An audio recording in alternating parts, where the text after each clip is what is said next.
Hello guys, welcome on your YouTube channel Comteria. Comteria provides free education all over worldwide for the motivation of the important aspirants which want to success in his life at free of cost education. They twin the channel Comteria.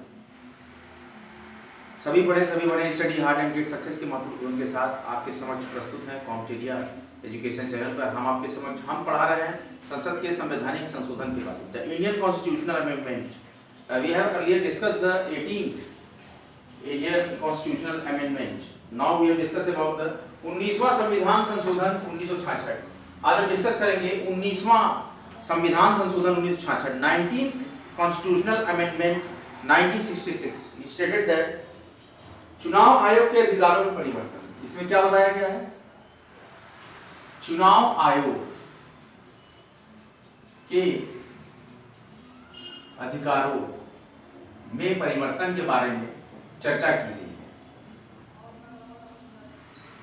तो चुनाव आयोग के अधिकारों को निर्धारित किया गया, तो उसमें कुछ अमेंडमेंट किए गए, उससे संबंधित है 19th constitutional amendment 1966।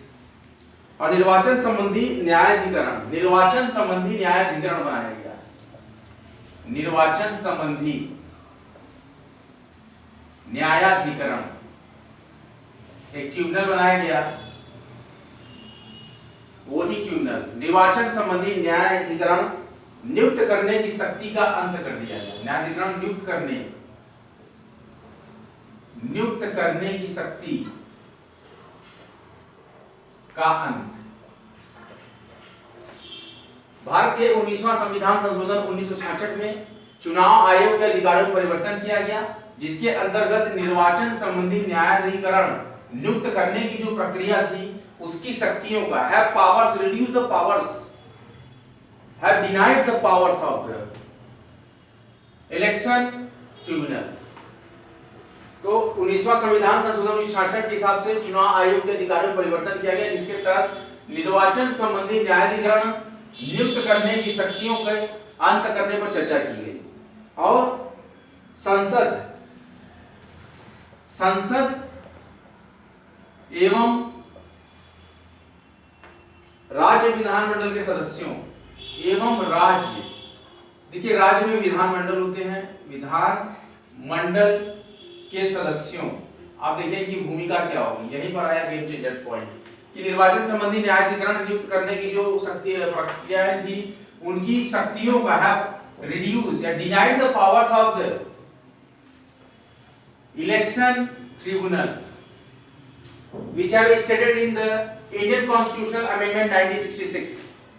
According to the Indian Constitutional Amendment 1966 have the powers of the changing in the powers of the election commission, और इसमें निर्वाचन संबंधी न्यायाधिकरण नियुक्त करने की शक्तियों का अंत किया गया और संसद और राज्य विधानमंडलों के सदस्यों के चुनाव संबंधी विवाद को, सदस्यों के चुनाव संबंधी विवाद, अब ये क्या होते हैं? संसद और राज्य विधानमंडल के सदस्यों के चुनाव संबंधी विवाद, मतलब कि जो इनके चुनाव होते हैं पार्लियामेंट के, उसमें जैसे कि आप जानते हैं आम जनता वोट देती है, और राज्य विधानमंडल के जो चुनाव होते हैं एमएलसीज के, स्टेट के, उनमें भी आम जनता वोट, ये कुछ स्नातक स्तरीय युवा और विशेष वर्गों से, लेखकों से, हमारे सामाजिक साहित्यकारों से और बड़े बड़े प्रतिभाख्यात व्यक्तियों के वोट से मिलकर बनाया जाता है हमारे एमएलसीज की सीट के लिए जो होता है। और पार्लियामेंट के लिए डायरेक्ट हम लोकसभा के लिए जो वोटिंग करते हैं, जैसे हमने 2019 में किया, उसके पहले हमने 2014 में किया और अब हम 2024 में करेंगे, तो ये है संसद का चुनाव, संसद के सदस्यों का चुनाव। The member of the parliaments, election of the member of the parliaments, MPs के लिए जो हमारे होते हैं चुनाव संबंधी विवाद, उस पर क्या चर्चा की गई कि निपटाने की शक्ति के चुनाव संबंधी विवाद को हमारी संसद और राज्य विधानमंडल के सदस्यों के चुनाव संबंधी विवाद। अब राज्य विधानमंडल सदस्य में क्या, राज्यसभा के जो हमारे जाते हैं एमएलसी, और जो हमारे राज्य में जो सभा इसकी विधायकों की नियुक्ति होती है, मेंबर ऑफ लेजिस्लेटिव असेंबली की जो नियुक्ति होती है, उसमें जो चुनाव होता है, उस चुनाव से संबंधित, देखिए चुनाव से संबंधित विवादों को निपटाने के लिए पावर्स किसको दी गई है, को निपटाने के लिए राज्य के उच्च न्यायालय। अभी देखिए हमने एक अमेंडमेंट में आपको बताया था कि high court had the powers according to the something amendment of the Indian Constitution that stated that the High Court have powers। तो हाई कोर्ट को शक्ति है कि वो पूरे देश में किसी भी मामले पर सुनवाई कर सकता है। ये अपना समझिए मद्रास हाई कोर्ट है तो यूपी में सुनवाई नहीं करेगा, या आपका चंडीगढ़ हाई कोर्ट है तो ये मत सोचिए कि यूपी के मामलों में हस्तक्षेप नहीं करेगा, नहीं करेगा वो, क्योंकि हाई कोर्ट को शक्ति है।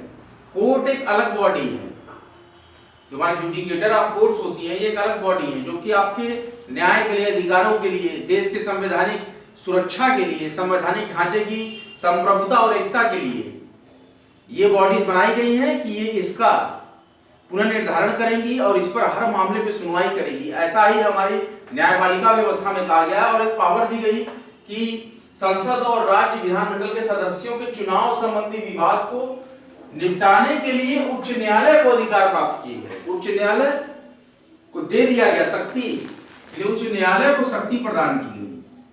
देखिए यही मूल था इस अमेंडमेंट का, उच्च न्यायालय को शक्ति प्रदान की गई, जो कि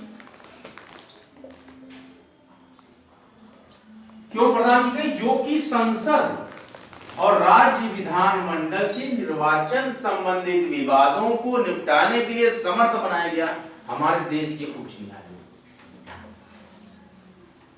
High Court have powers to interfere in the voting system, selection system of the member of parliament or the member of state legislative assembly and state legislative councils, राज्य विधानमंडल। देखिए और इसमें क्या किया गया, और इसकी अपील आप उच्चतम न्यायालय में कर सकते हैं। इसकी अपील कहां होगी, अगर अपील करनी है, हाई कोर्ट को पावर्स दे दी गई, लेकिन अपील सुप्रीम कोर्ट में कर सकते हैं। क्लियर है आपको?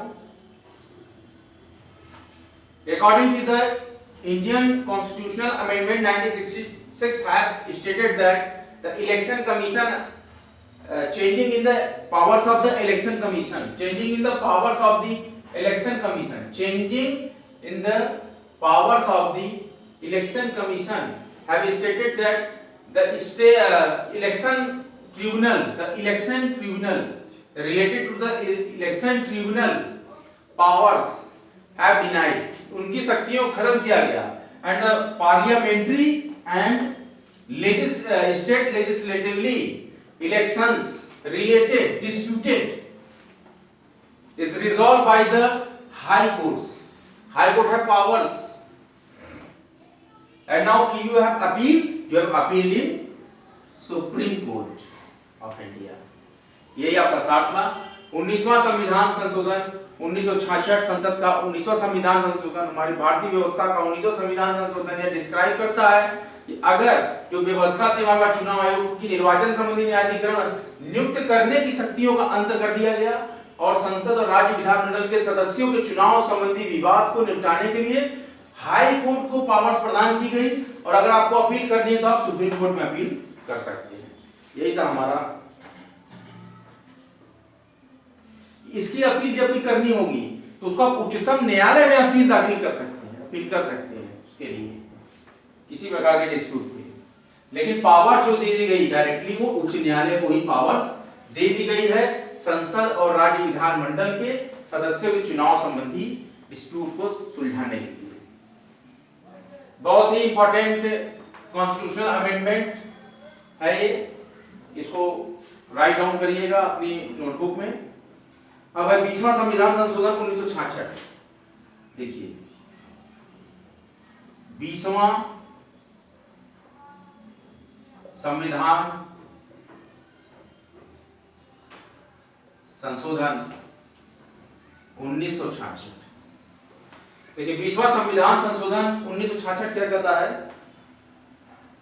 संविधान में एक नया अनुच्छेद 233 का a new amendment, a new article added 233A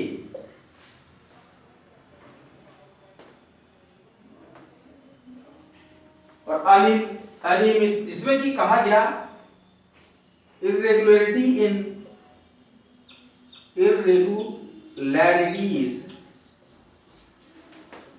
in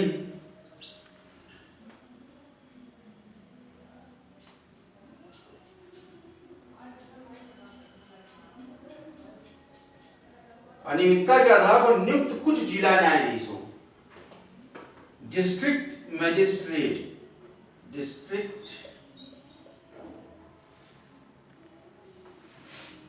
magistrates,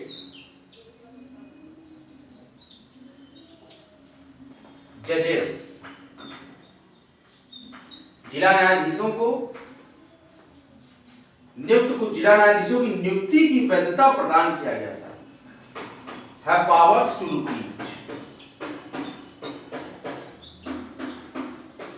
recruit,